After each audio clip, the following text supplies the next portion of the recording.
లోక్సభ ఎన్నికలకు టైం దగ్గర పడుతుండటంతో బీఆర్ఎస్ అధినేత కేసీఆర్ జిల్లా టూర్కు రెడీ అయ్యారు. ప్రస్తుత పరిస్థితుల్లో రైతుల అంశాలే ప్రధాన ఎజెండాగా జనంలోకి వెళ్లాలని డిసైడ్ అయ్యారు. ఏప్రిల్ సెకండ్ వీక్ లో పర్యటనలు ప్రారంభించిన ఎండిన పంటలు, నీళ్ల కష్టాలు, రైతు బంధు, రైతు రుణమాఫీపై జనంతో మాట్లాడనున్నారు.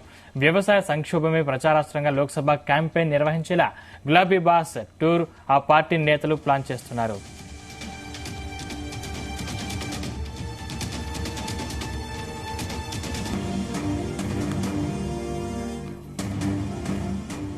ఇక ఇదే అంశానికి సంబంధించిన మరిన్ని పూర్తి డీటెయిల్స్ మా బ్యూరో చీఫ్ ఇన్ఛార్జ్ నరేంద్ర అందిస్తారు. Narender, good morning Sandeep.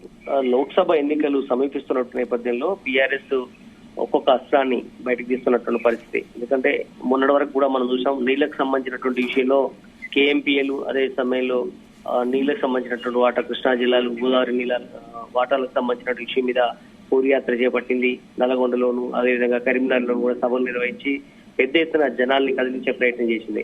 ఇప్పుడు లోక్సభ ఎన్నికలు ఒక పక్క షెడ్యూల్ వచ్చి రావడం, ఒక పక్క బీజేపీ, కాంగ్రెస్ కూడా అభ్యర్థులను ప్రకటిస్తున్న నేపథ్యంలో బీఆర్ఎస్ కూడా ఇప్పటికే అభ్యర్థులను దాదాపు ఖరారు చేసింది. దీంతో వాళ్ళ అభ్యర్థుల తరఫున ప్రచారం చేసేందుకు కేసీఆర్ ఇప్పటికే నడుం బిగించారు. ఇందులో భాగంగానే ప్రచారానికి ముమ్మరం చేసేందుకు ఆయన బయలుదేరుతున్నట్టు అర్థమవుతుంది. ఎందుకంటే ముఖ్యంగా ఏప్రిల్ ఫస్ట్ వీక్ నుంచి పూర్తి స్థాయిలో ఒక అస్త్రాన్ని, అంటే ముఖ్యంగా నీళ్లు, రైతు బంధు, రుణమాఫీ, పంటలు ఎండినటువంటి అంశాలు, ఇట్లాంటి అన్ని అంశాల మీద రైతు అంశాలే ఎజెండాగా, ప్రధానంగా ఒక మాటలు చెప్పాలంటే రైతుల సమస్యలే ఎజెండాగా ఆయన ఈ యాత్రకు బయలుదేరుతున్నట్టు అర్థమవుతుంది. ఇక్కడ ప్రధానంగా ఉమ్మడి నల్లగొండ జిల్లాలో ఆయన పర్యటన ప్రారంభిస్తారు. నల్లగొండ జిల్లాలోని పలు ప్రాంతాల్లో భువనగిరి, ఆలేరు, సూర్యాపేట, ఇట్లా ఈ పలు ప్రాంతాల్లో ఆయన పర్యటిస్తారనేటువంటి సమాచారం అయితే ఉంది. ఇక్కడి నుంచి మొదలుపెట్టి ఏప్రిల్ ఫస్ట్ వీక్ నుంచి మొదలుపెట్టి పలు జిల్లాల్లో లోక్సభ ఎన్నికలు ఏదైతే 17 లోక్సభ నియోజకవర్గాలు ఉన్నాయి కాబట్టి 17 నియోజకవర్గాల పరిధిలో ఉన్నటువంటి గ్రామాలలో ఆయన పర్యటిస్తారని కూడా సమాచారం ఉంది. ఇప్పటికే బీఆర్ఎస్ సంబంధించినటువంటి రాష్ట్ర నాయకత్వం నిన్న డిసైడ్ చేసింది. దీనికి సంబంధించినటువంటి ఒక రోడ్ మ్యాప్ ని కూడా డిసైడ్ చేశారు. ఆ రోడ్ మ్యాప్ లో భాగంగానే నల్లగొండకు ఆయన ఏప్రిల్ ఫస్ట్ వీక్ లేదా సెకండ్ వీక్ లో బయలుదేరుతారనేటువంటి సమాచారం అవుతుంది. వ్యవసాయ సంక్షోభం ప్రచార అస్త్రంగా లోక్సభలో క్యాంపెయిన్ కేసీఆర్ చేసే అవకాశం ఉంది. ఎందుకంటే ఈ మధ్య కాలంలో రైతు బంధు పూర్తి స్థాయిలో పడలేదని బీఆర్ఎస్ పార్టీ ఆరోపణ చేస్తుంది. ఎందుకంటే రైతు బంధు కేవలం 4-5 ఎకరాల లోపే వచ్చింది. మిగతా వాళ్ళ పరిస్థితి ఏందని కూడా ఇప్పటికే బీఆర్ఎస్ అంటుంది. అదేవిధంగా రుణమాఫీ కూడా, ఎందుకంటే కాంగ్రెస్ అధికారంలోకి రాకముందు 2 లక్షల రూపాయల రుణమాఫీ ఏకకాలంలో చేస్తామని కూడా చెప్పింది. కానీ ప్రజెంట్ ఊసే ఎత్తట్లేదు. రేవంత్ రెడ్డి ముఖ్యమంత్రి అయి స్వయంగా ఆయనే ప్రకటించినప్పటికీ కూడా ఎందుకు రుణమాఫీ జరగట్లేదని కూడా చేస్తుంది. అదేవిధంగా కరెంటు కూడా కోతలు పెద్ద ఎత్తున జరుగుతున్నాయి. మేము ఉన్నప్పుడు 24 గంటల కరెంట్ ఇచ్చాము, ప్రస్తుతం కనీసం 7-8 గంటల కరెంట్ కూడా రావట్లేదు అనేటువంటి ఆరోపణ కూడా బీఆర్ఎస్ పార్టీ చేస్తోంది. ఇవన్నీ ప్రధాన ఆస్త్రంగా. అంతేకాకుండా చాలా చోట్ల నీళ్లు అడుగంటిపోయినటువంటి పరిస్థితి, బోర్లు కూడా ఎండిపోయినాయి. దీంట్లో మొన్న రీసెంట్ గా మన పంట ఏదైతే చేతికొచ్చిందో దాదాపు గడిచిన నెల 40 రోజుల నుంచి కూడా ఎండలు పెరిగిపోతున్న నేపథ్యంలో చాలా చోట్ల నీళ్లు అందక వరి పొలాలన్నీ కూడా ఎండిపోయినటువంటి పరిస్థితి కూడా ఈ మధ్యకాలంలో లీడర్లు తీసుకొచ్చారు. బోయినపల్లి వినోద్ కుమార్, కరీంనగర్ అభ్యర్థితో పాటు పలు ప్రాంతాల్లో తిరిగి కూడా పెద్ద ఎత్తున దాని సోషల్ మీడియాలో వైరల్ చేస్తున్నటువంటి పరిస్థితి కూడా చూస్తున్నాం. ఒక పక్క బీఆర్ఎస్ సోషల్ మీడియా టీం, అదే సమయంలో బీఆర్ఎస్ శ్రేణులు కూడా ప్రెస్ మీట్ల ద్వారా పెద్ద ఎత్తున రైతుల అంశాన్ని అస్త్రంగా ఆరోపణ చేస్తూ కావచ్చు ఎండగడుతున్నటువంటి పరిస్థితి చూస్తున్నాం. అందుకనే ఇదే అంశాన్ని లోక్సభ ఎన్నికల్లో ప్రచారాస్త్రంగా తన యాత్ర ద్వారా, గులాబీ బాస్ తన యాత్ర ద్వారా పర్యటన చేసే అవకాశం అయితే కనిపిస్తోంది.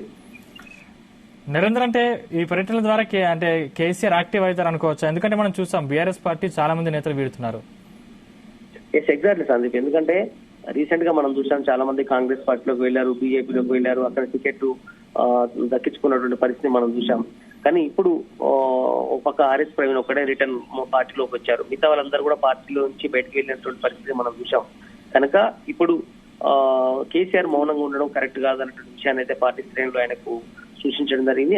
అందుకని ఆయన ఫామ్ హౌస్ ని వీడి బయటికి ఇక్కడి నుంచి తెలంగాణ భవన్ కు రావడం, అదే సమయంలో లోక్సభ ఎన్నికలు కూడా ఉన్నాయి కాబట్టి బయటికి ఎన్నికల ప్రచారంలో చేస్తూనే అదేవిధంగా రైతుల సమస్యల్ని ఏకరు పెట్టే విధంగా బయటికి వెళ్లాలంటే ఆలోచన కేసీఆర్ ఉన్నారు. ఇక్కడి నుంచి యాక్టివ్ అవుతారనేటువంటి ఆలోచన మనకు అనిపిస్తోంది. మొత్తానికైతే లోక్సభ ఎన్నికలు మరొక 50 రోజులున్న నేపథ్యంలో ఖచ్చితంగా ఈ 50 రోజుల పాటు బయటనే బహిరంగ సభలు, రైతుల సమస్యల మీద పొలాల గట్ల యాత్ర చేయడం, అదే సమయంలో కార్నర్ మీటింగ్స్ నిర్వహించడం, తెలంగాణ భవన్ లో జనాలకు అందుబాటులో ఉండడం, ముఖ్యంగా గులాబీ నేతలకు అందుబాటులో ఉండడం ఇంతకాలం మనం చూసాం సందీప్. ఎందుకంటే బీఆర్ఎస్ అధినేత కావచ్చు, కేటీఆర్, హరీష్ రావు వీళ్ళందరూ కూడా కవిత జనాలకు అందుబాటులో లేరు, ప్రజల సమస్యలు వినే నాదులు లేడు, ఎమ్మెల్యేలు తమ మాట వినట్లేదని మొన్న ఏకరువు పెట్టారు. కాంగ్రెస్ బీఆర్ఎస్ పార్టీకి సంబంధించినటువంటి నియోజకవర్గాల ఇన్ఛార్జీలు కావచ్చు, లేదంటే ఆ మండల స్థాయి జిల్లా స్థాయి కార్యకర్తలు. అందుకని ఇక్కడ నుంచి అలాంటి సమస్యలు రాకుండా ఖచ్చితంగా కేటీఆర్, హరీష్ రావుతో పాటు కేసీఆర్ కూడా ఇక్కడ నుంచి అందుబాటులో ఉండే విధంగా ప్లాన్ కూడా చేస్తున్నారు.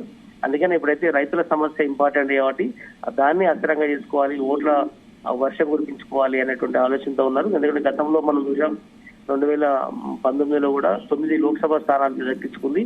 ఇప్పుడు ఆ 9 స్థానాలు దక్కించుకోవడం ఎట్లా అనే ఒక ఆలోచన ఉంది. ఎందుకంటే ఇప్పుడున్నటువంటి పరిస్థితిలో కాంగ్రెస్ పార్టీ అధికారంలో ఉంది, బీజేపీ జాతీయ స్థాయిలో ఉంది, అదేవిధంగా మోడీ హవా నడుస్తున్న సమయంలో ఇప్పుడు అటు 2 రాష్ట్రాలు, ఇటు రాష్ట్రంలో లేక కేంద్రంలో కూడా సఖ్యత లేక ఇబ్బంది పడుతున్నటువంటి బీఆర్ఎస్ పార్టీ కనీసం గౌరవప్రదమైనటువంటి స్థానాలైనా దక్కించుకోవాలి రాష్ట్రంలో, అప్పుడు మన వాణిని పార్లమెంట్ లో వినిపించాలనే ఆలోచన కేసీఆర్ చేస్తున్నారు. అందుకనే ఖచ్చితంగా ఎక్కువ స్థానాల్లో గెలిచే విధంగా వ్యూహాలు పలుతున్నట్టుగా అర్థమవుతుంది. Right, thank you Narender.